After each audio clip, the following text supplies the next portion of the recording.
Next, we will learn something about inquiry, offer, and counteroffer. Business negotiation includes 4 parts: inquiry, offer, counteroffer, and acceptance. Among them, offer and acceptance are 2 essential but also indispensable stages. The above 4 stages are crucial for successful international trade. Now, let's start learning one by one. An inquiry can touch upon a few conditions of goods, such as quality, specifications, quantity, packaging, price, and shipment. It can also be a request for samples, but usually, an inquiry is aimed to ask for the price. Therefore, in practical business, some people refer to inquiries as price inquiries.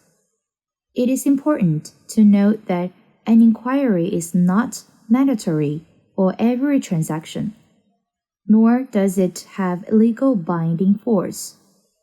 Next, an offer, also called a quotation, is legally known as a solicitation. The first paragraph of Article 14 of the United Nations Convention on Contracts for the International Sale of Goods, CISG, provides that a proposal for the conclusion of a contract is put forward in the first place.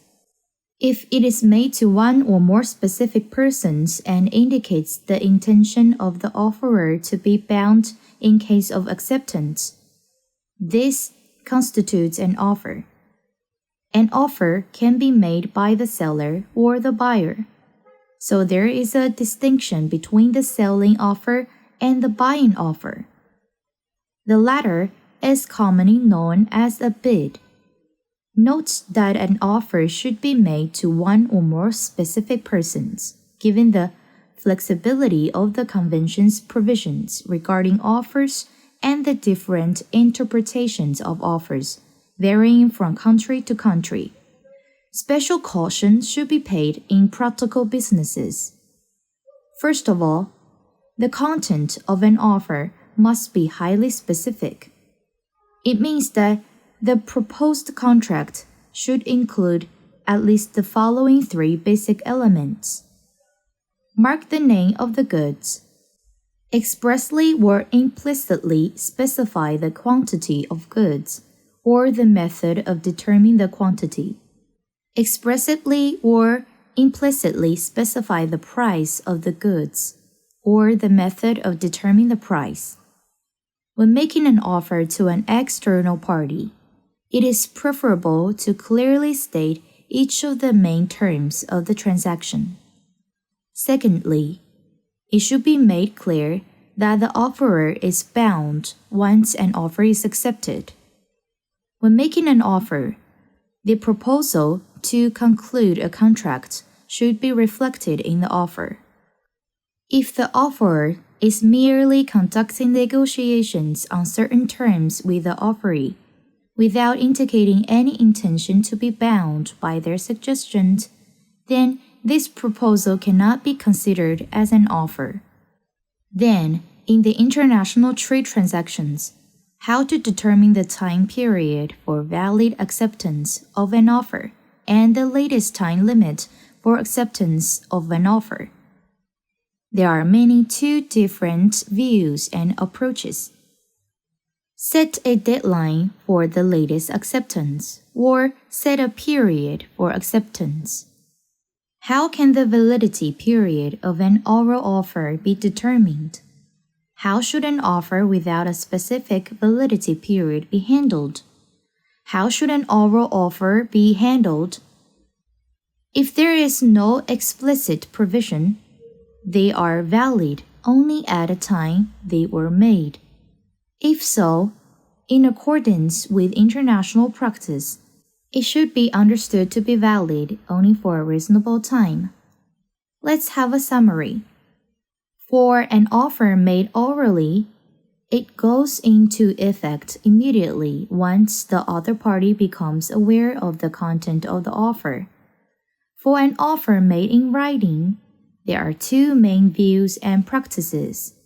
Regarding its effective time, one is the mailbox rule, which suggests that when an offer is sent out by the offerer, it becomes effective exactly at the moment.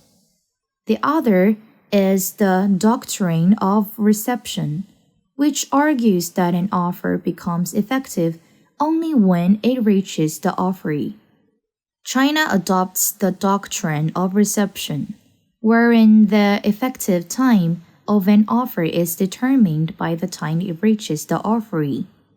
Having understood how to judge the validity time of an offer, then how to deal with the withdrawal of an offer. Different regulations exist in the civil law, the convention, and the common law. Therefore, when conducting international trade with customers from different countries, it is necessary to make an offer withdrawal agreement to avoid disputes. Since the withdrawal of an offer is regulated differently, how is a revocation of an offer determined? In this regard, the civil law, the convention, and the common law also have distinct regulations. So, are there any situations where an offer is irrevocable? As the convention provides, an offer cannot be revoked in the following circumstances. The termination of an offer refers to the disappearance of its legal effect. The following circumstances can result in the termination of an offer. Then, what is a counteroffer? A counteroffer, also known as a counterbid, is legally referred to as a rejection of an offer. A counteroffer is a refusal of the original offer. Once a counteroffer is made, the original offer loses its effectiveness, and the offerer is no longer bound by it. Legally speaking, a counteroffer is not an essential part of trade negotiation.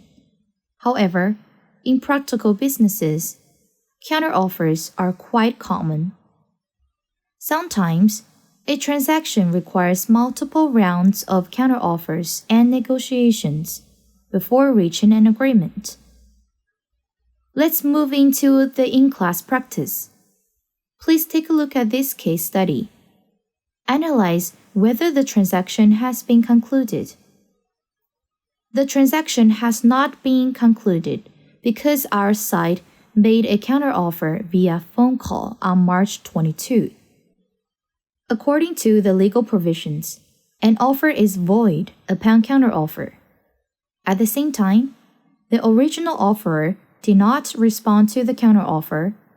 Moreover, the phone call on March 25 was an acceptance of the offer that had already become invalid. Based on this, the transaction cannot be concluded. Now, let's move into the exploration and improvement section. Is the acceptance made by the Vietnamese party valid? Feel free to leave a comment after class to discuss with us. Thank you for listening.